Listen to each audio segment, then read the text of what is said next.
Vamos a leer hasta el 22.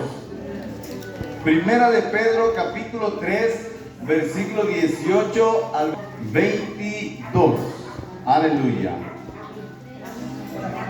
Primera de Pedro, capítulo 3, versículo 18 al versículo número 22. Aleluya. ¿Lo encontramos?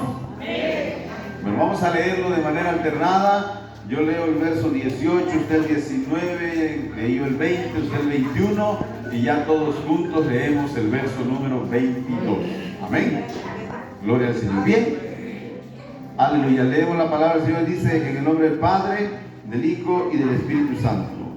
Porque también Cristo padeció una sola vez por los pecados, el justo por los injustos, para llevarnos a Dios, siendo a la verdad muerto en la carne, pero vivificado en el Espíritu.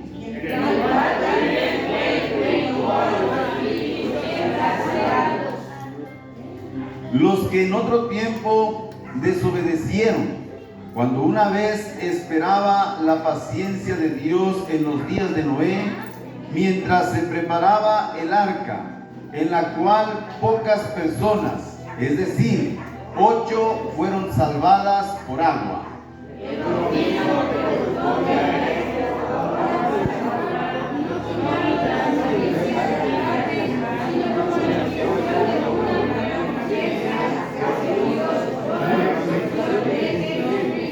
Unidos, quien habiendo subido al cielo está a la diestra de Dios, y a él están sujetos ángeles, autoridades y potestades. Oremos al Señor.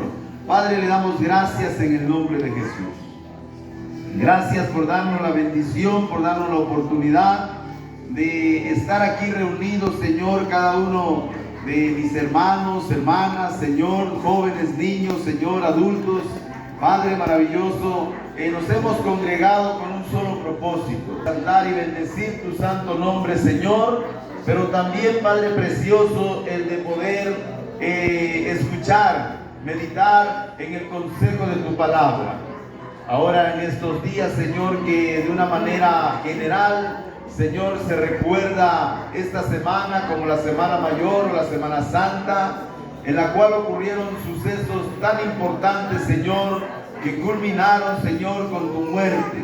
Pero no solo quedó ahí, sino también fue algo glorioso que Dios Padre hizo a través del poder del Espíritu Santo para levantarle a usted, Señor Jesucristo. Y ahora, como dice su palabra, está sentado a la diestra del Padre, y ahí a usted, Señor, se le sujetan ángeles y principados y potestades.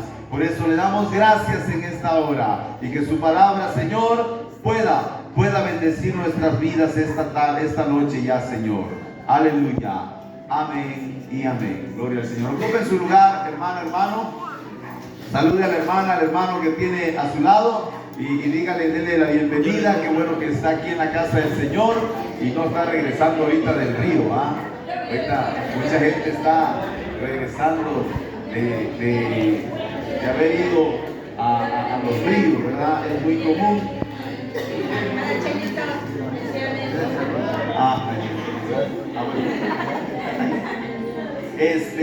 Es muy común, ¿verdad? Cada año que en esta temporada muchas personas, por una o por otra razón, utilizan esta semana, ya que es una semana vacacional, una semana en la cual en las escuelas no hay clases, en la mayoría de los trabajos, de las empresas, las instituciones de gobierno, también dejan de laborar, y son días de asueto. Y esta semana es conocida como la Semana Mayor o la Semana Santa, que bíblicamente tienen historia, y sobre todo tienen mucho significado. El día de hoy estaba en la casa y prendíamos el televisor y poníamos el programa de Jesucristo Esperanza Segura, y veíamos el culto del domingo en la tarde. Estábamos viendo el culto del domingo en la tarde, y ahí podíamos ver cómo nuestro pastor daba una reseña de todos los acontecimientos que sucedieron en esta que es la semana que se recuerda como la Semana Santa, en donde el Señor Jesús hizo diferentes actos, entre ellos el llegar a la casa del Señor y sacar a todos los cambistas que estaban ahí. Y entonces al ir transcurriendo los días, se llega el día en el que Él es entregado, el día en el que Él es llevado ante las autoridades terrenales, que en ese entonces era Poncio Pilato, el gobernador de Jerusalén, como parte del gobierno de Roma. Y después de eso Él no quiere tener nada que ver con la condena hacia el Señor Jesucristo, puesto que su esposa le ha hecho saber que ella ha padecido, ha estado afligida en su sueño por este hombre que era justo. ¿Cuántos saben que Jesús es justo? Amén. Amén. Y entonces Poncio Pilato dice: vayan y llévenlo allá con sus sacerdotes y juzguen ustedes con la ley eclesiástica, la ley que ustedes tienen, ¿verdad?, como judíos. Y entonces ahora Jesús es llevado ante Anás y Caifás, los sacerdotes de ese entonces, y también ellos lo injurian, lo señalan y empiezan a inventar muchas cosas para poderlo condenar, pero tampoco se atreven a condenar a Jesús, a darle una sentencia de muerte, y lo regresan a las autoridades civiles, ¿verdad?, terrenales, que es Poncio Pilato nuevamente. Y es ahí donde aquella famosa frase de que Poncio Pilato se lava las manos, y entonces le da a escoger al pueblo, porque era la costumbre de ese entonces liberar a un preso. Y ahora Jesús está en calidad de preso. Con él se encuentra también Barrabás, un hombre salteador, un hombre asesino. Y entonces ponen a Jesús y a Barrabás para que el pueblo escoja. Y entonces el pueblo rápidamente, los sacerdotes incitan y por ahí corren la voz para que el pueblo pida que liberen a Barrabás. Y entonces Barrabás es liberado, y el Señor Jesucristo, nuestro Señor y Salvador, es condenado a la muerte, y dice la Biblia que muerte de cruz. ¿Sí? Y entonces Poncio Pilato dice: bueno, pues ustedes así lo eligieron, así lo decidieron, y ahora la sangre de Él sea sobre ustedes y sobre sus hijos, sobre sus familias. Y ellos, de una manera insensata, dijeron que así sea, aceptaron la culpa de estar condenando a alguien que no tenía delito que perseguir, a alguien que no había hecho más que bienes. Desde que vemos a Jesús en los evangelios, lo vemos haciendo toda clase de bien, sanando a los enfermos, devolviéndole la vista a los ciegos, levantando a los paralíticos, resucitando aún a los muertos. Él ha hecho solamente el bien, pero aún así el pueblo le condena, el pueblo lo sentencia a la muerte de cruz. Ahora, hermano, ciertamente todo esto era un plan y un propósito de parte de Dios. ¿Cuántos han escuchado la palabra la Pascua? Todo esto tenía un significado, todo esto tenía un propósito de parte del Señor, y todo esto tenía que cumplirse. Y entonces, por eso aquí encontramos en estos versículos que acabamos de leer, el apóstol Pedro está narrando cómo Cristo dice, voy a volver a leer, dice Primera de Pedro capítulo 3, versículo 18 en adelante. Dice aquí la palabra del Señor: porque también Cristo padeció una sola vez, y dice aquí que padeció una sola vez por los pecados. ¿Por qué padeció Cristo? Por los pecados. Pecados no de Él, porque Él nunca pecó. ¿Cuántos dicen amén? Amén. Pecados no de Él, sino los pecados de la humanidad, los pecados del mundo, y podemos decirlo de esta manera: los pecados de usted y los míos. ¿Cuántos dicen amén? Amén. Sí. También Cristo padeció una sola vez, dice aquí el apóstol Pedro, por los pecados. El justo, dice, el justo por los injustos. ¿Se da cuenta? Algo, a mí siempre esta frase dijera que me pega, ¿verdad? Me mueve, me simbra. El justo por los injustos. Hace ya muchos años el pastor yo lo vi en el programa de televisión, predicaba y lo decía de esta manera: la cabeza de Jesús no debía de ser golpeada, la nuestra sí, porque con esta nosotros hemos maquinado malos pensamientos en contra de alguien, en contra de otra persona. Esta mente muchas veces está llena de malicia, dice, pero la mente de Jesús no. La mente del Señor era pura. ¿Cuántos dicen amén? Amén. La mente del Señor era pura. Él tenía siempre pensamientos buenos, porque la misma escritura dice que Él es 3 veces santo, y allá en los cielos le adoran diciéndole: santo, santo, santo, el que es, el que era y el que ha de venir. Den una fuerte ofrenda de palmas al Señor. Por eso esta frase dice: el justo por los injustos. O sea, el Señor pagando por los pecados nuestros, por los pecados de la humanidad. Y dice, para llevarnos a Dios. Desde el principio de la creación nos damos cuenta cómo el plan de Dios en cierta manera se ve truncado. Esto cuando con la caída de Eva, que es la primera que falla, la primera que desobedece, y entre las patas se lleva a Adán, que era el responsable de que su esposa no desobedeciera. Y entonces desde el principio de la creación se ve truncado o dañado el plan de Dios y el propósito de Dios. Pero es desde ahí, desde ese inicio, que el Dios Padre, el Dios Todopoderoso, se ha propuesto restaurar a la humanidad. Se ha propuesto Él no dejar caída a la raza humana y esclava del pecado y de la maldad, y sobre todo del diablo.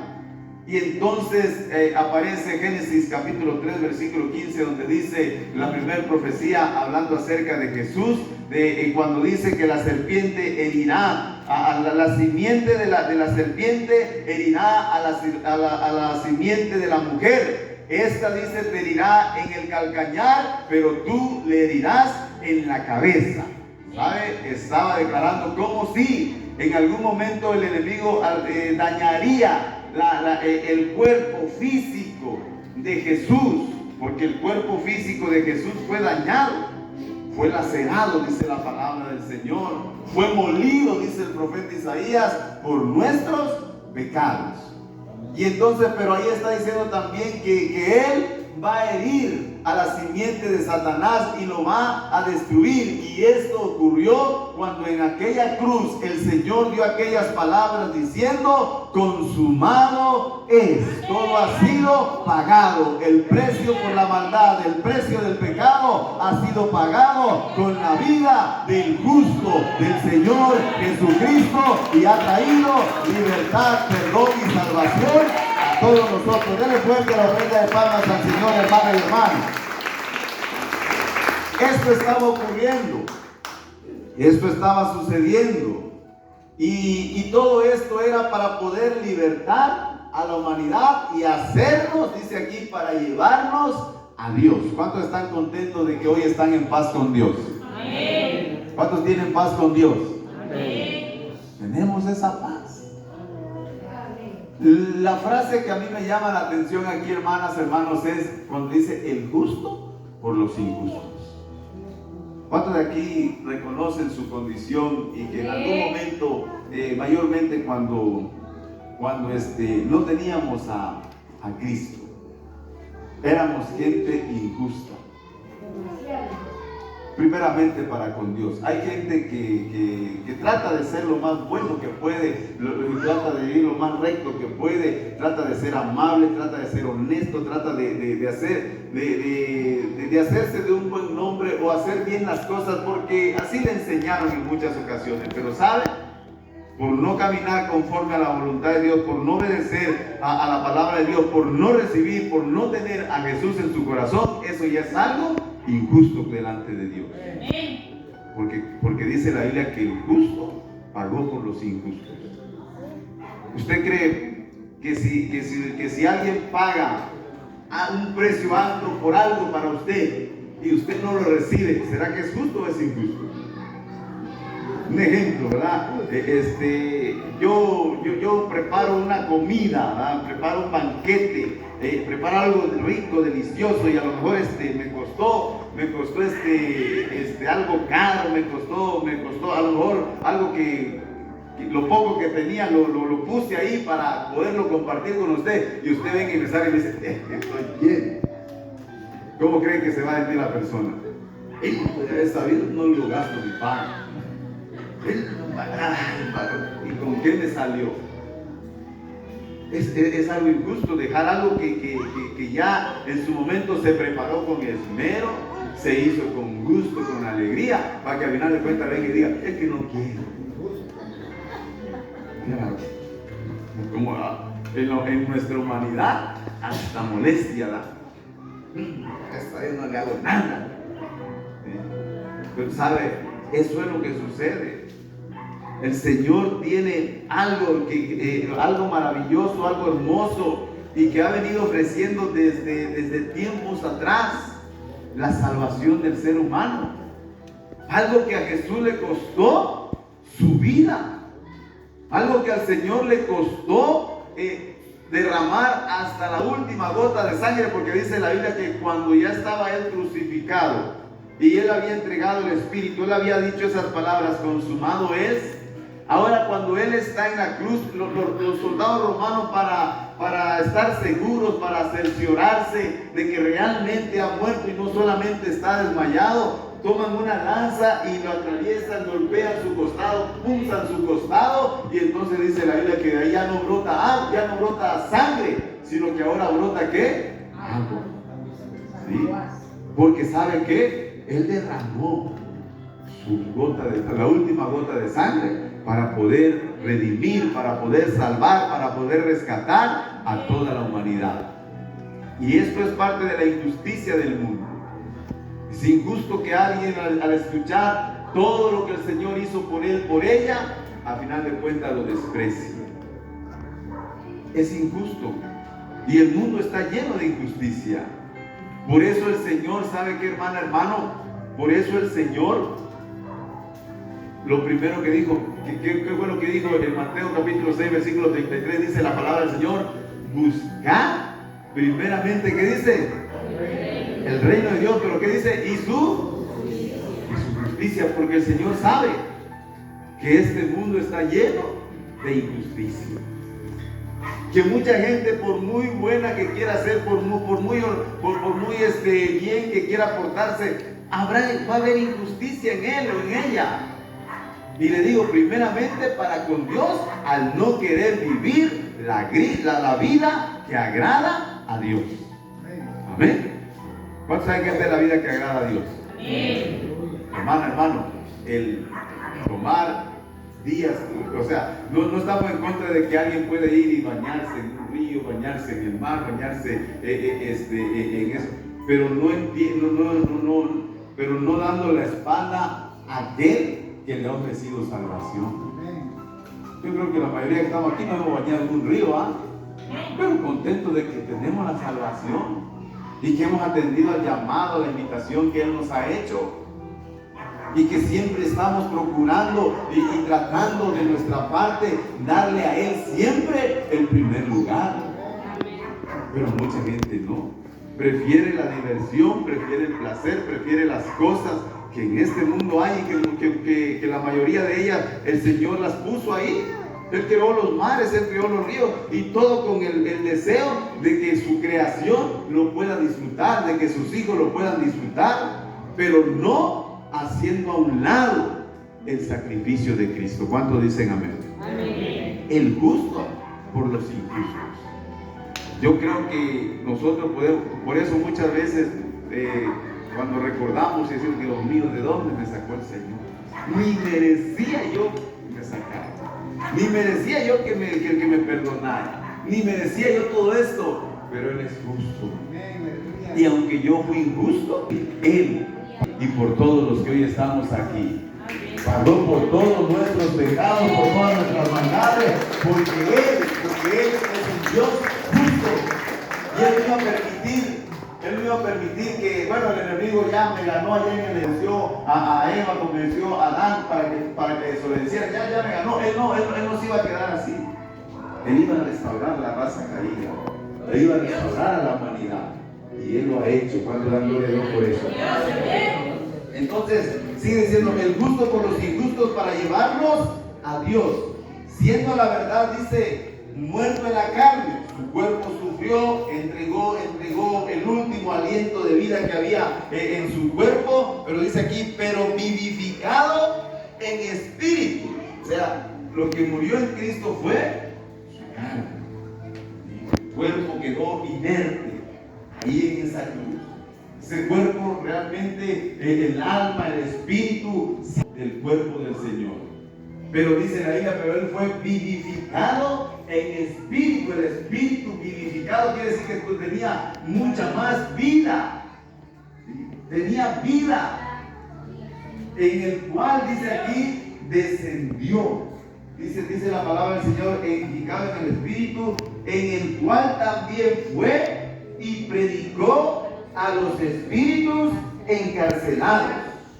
Y aquí menciona a quiénes, dice, los que en un tiempo desobedecieron cuando una vez esperaba la paciencia de Dios en los días de Noé, mientras se preparaba el arca, el cual pocas personas, es decir, 8, fueron salvadas por agua. Entonces, mire, hasta dónde es la justicia del Señor, hasta dónde es de justo el Señor. Él no había venido, Él no había presentado como tal, como el Salvador, pero en ese tiempo había un pregonero de justicia, dice la Biblia, refiriéndose a Noé. Noé, dice la palabra del Señor, que lo menciona y lo presenta como un pregonero de justicia. De que él hablaba, le decía, ¿saben qué? Va a venir, va a llover, va a haber un diluvio. Yo estoy haciendo este barco enorme, gigante, porque Dios me dijo que en este nos va a salvar de todo lo que viene. Y dice la Biblia que solo 8 personas fueron salvas de toda la humanidad que había en aquel entonces. Solamente 8. Los demás estaban contentos con lo que vivían, con todo lo que podían humanamente hablando disfrutar. Eran dados a lo malo, a las perversiones, y estaban felices. Y como no quisieron escuchar a aquel pregonero de justicia, creyeron, está loco. ¿Y cuántas cosas no habrán dicho de Noé en aquel entonces? Entonces dice la palabra del Señor que a todos ellos el Señor bajó y les predicó. Lo que Noé habló era verdad. Lo que Noé decía era verdad. Aquí estoy, yo soy el Salvador. Yo era, por eso dice el Señor que Él es el arca de la salvación, Él es la puerta, el que por Él entrare será salvo. ¿Sabe? Nosotros, bendito Dios, porque muchos de aquí a lo mejor fuimos bien duros de corazón y más de cabeza, ¿va? Y no entendíamos, ¿verdad?, las cosas. Estaba viendo ese video, estaba viendo el video de la predicación del pastor el domingo en la tarde, y de cómo algunos se enojaban por lo del pollito, por lo del burrito y todo eso. Y algunos se molestaban y cuando el Señor iba entrando, unos, ¿verdad?, tiraban sus mantos, ¿verdad? Otros no tenían para el manto. Y entonces, bueno, aunque yo voy a hacer algo, y cortaban una rama de árbol y lo ponían ahí. Pero querían hacer algo. Y veían que aquí iba entrando era el Salvador. Pero no faltaba el que se oponía, que este y el otro. Y muchos de nosotros vimos cabeza dura. No podíamos entender que realmente estábamos atrapados, que realmente estábamos condenados. Y hoy en día yo puedo decirlo. Y la vida que íbamos con pasos agigantados directo al perro. Pero en su justicia el Señor nos salvó. Y Él no pasó por alto y fue y les predicó. Fue y les dijo, era cierto, debieron de haber creído. Qué bueno. Y el Señor en algún momento le dijo a Tomás, qué bueno, Tomás, porque ves, crees. Pero más bienaventurados, dijo el Señor, los que no vieron y creyeron. Somos bienaventurados, hermano, porque a nosotros solamente se nos ha hablado, se nos ha predicado y no nos ha acontecido lo que le pasó a aquella generación que no obedecieron. Nosotros hemos entrado por la puerta que es Cristo Jesús y ahora estamos en el arca de la salvación. Ahora sabemos que su sangre, su sacrificio no fue en vano, porque aquí están los resultados. ¿Cuánto dan gloria a Dios por eso? Entonces, hermano, dice aquí la palabra del Señor, 8 nada más fueron salvas por agua. Y ya después sigue mencionando, dice, el bautismo dice que corresponde a esto. Ahora nos salva. Tiene una S, no vaya a creer que mamá dice no, porque a veces dice que no salva, no, tiene una S, nos. O sea, ya nos vamos, estamos dando que una afirmación. Ya nos vamos, o sea, que ahorita estamos, pero ya nos vamos, es una afirmación, nos salva. Bueno, si no es que dice que no salva, no, es que tiene una S, hay que leerlo completo, dice nos salva. Aunque sí es cierto, dice la palabra del Señor, nos salva, y entre paréntesis está y dice, no quitando la inmundicia de la carne. O sea, seguimos nosotros, hermanos, y aquí es donde yo quiero mencionarle algo. Mire, al decir no quitando la inmundicia de la carne, estamos expuestos en algún momento, a pesar de que estamos en el camino del Señor, a pesar de que ya hemos entendido de las cosas de Dios, hermano, a veces nos inclinamos, porque como la inmundicia de la carne no es quitar, tenemos que luchar, tenemos que batallar, tenemos que someter todos los días de nuestra vida. En muchas ocasiones nos inclinamos a hacer cosas injustas. Y es ahí donde sigue viva esa palabra al decir el justo por los injustos.